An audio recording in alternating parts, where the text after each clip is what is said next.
बस की यात्रा। बस की यात्रा अभ्यास के प्रश्न पाठ से जो प्रश्न है, आइए इसका उत्तर देखते हैं। पहला प्रश्न है, लेखक ने उस बस कंपनी के हिस्सेदार की तरफ श्रद्धा भाव से क्यों देखा? तो उत्तर हो जाएगा, जब बस पुलिया के ऊपर पहुंची तब उसका एक टायर पंचर हो गया। तब लेखक ने हिस्सेदार की तरफ श्रद्धा भाव से देखा कि अपनी बस की स्थिति जानते हुए भी वे बस से सफ़र कर रहे हैं। उन्होंने उनके साहस और बलिदान की भावना को श्रद्धा भाव से देखा। दूसरा प्रश्न है, लेखक को लोगों ने शाम वाली बस से सफ़र न करने की सलाह क्यों दी? तो उत्तर है, लेखक को लोगों ने शाम वाली बस से सफ़र न करने की सलाह दी। उन्होंने कहा, समझदार लोग शाम वाली बस से सफ़र इसलिए नहीं करते हैं ताकि रास्ते में कहीं बस खराब ना हो जाए और पूरी रात बर्बाद हो जाए, अर्थात बस डाकिन है। चलिए तीसरा प्रश्न है, लेखक को ऐसा क्यों लगा कि सारी बस ही इंजन है और वह इंजन के भीतर बैठा है? तो उत्तर हो जाएगा, जब ड्राइवर ने इंजन स्टार्ट किया तो सारी बस हड-हड करने लगी। उसे ऐसा लगा कि वह बस में नहीं इंजन के भीतर बैठा है। समझे बच्चों?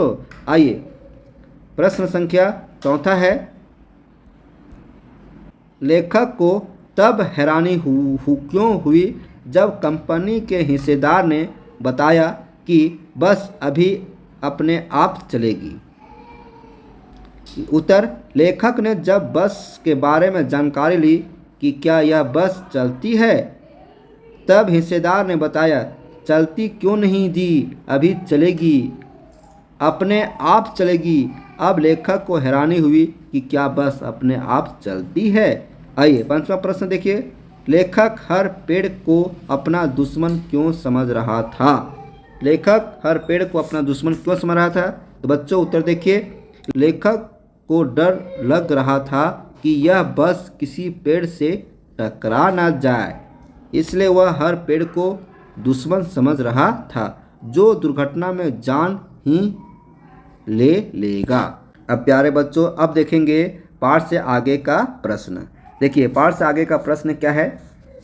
पहला प्रश्न स्टार्ट करते हैं, सविनय अवज्ञा के बारे में पता कीजिए। सविनय अवज्ञा आंदोलन से संबंधित है, भारत आज़ादी के समय का आंदोलन का ये है। 1935 में भारत शासन की अधिनियम के विरोध में गांधी जी ने संपूर्ण भारतीयों को शामिल कर अंग्रेजों की बात न मानने के लिए एकजुट किया। बस के सभी हिस्से उसका विरोध कर रहे थे। इसी को व्यंग्यकार ने सविनय अवज्ञा आंदोलन शुरू की बात कहकर व्यंग किया। चलिए अब आगे आइए प्रश्न संख्या 2,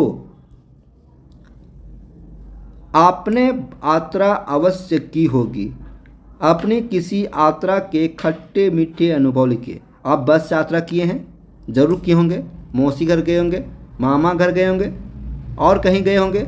तो जब आप बस से यात्रा कर रहे हैं तो बस से यात्रा करने का अनुभव आपका कैसा रहा वो लिखना है। तो ये अपने से लिखिए, अपने से 4-5 लाइन लिखिए, लिख सकते हैं। क्वेश्चन नंबर 3 देखिए, तीसरा देखिए, क्या पुराने वाहनों को सड़क पर चलाना उचित है? पुराने वाहन वातावरण को किस प्रकार नुकसान पहुंचाते हैं? तो उत्तर है, पुराने वाहनों को सड़कों पर चलाना अनुचित है, मतलब उचित नहीं है।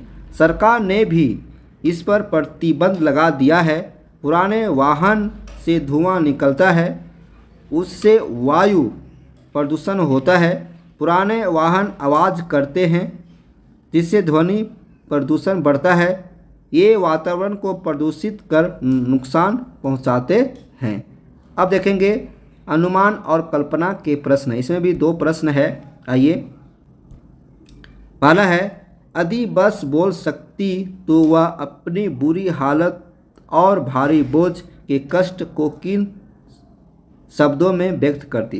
क्वेश्चन है, यदि बस बोलती तो अपनी बुरी हालत और बोझ को किस तरह से वो बोलती?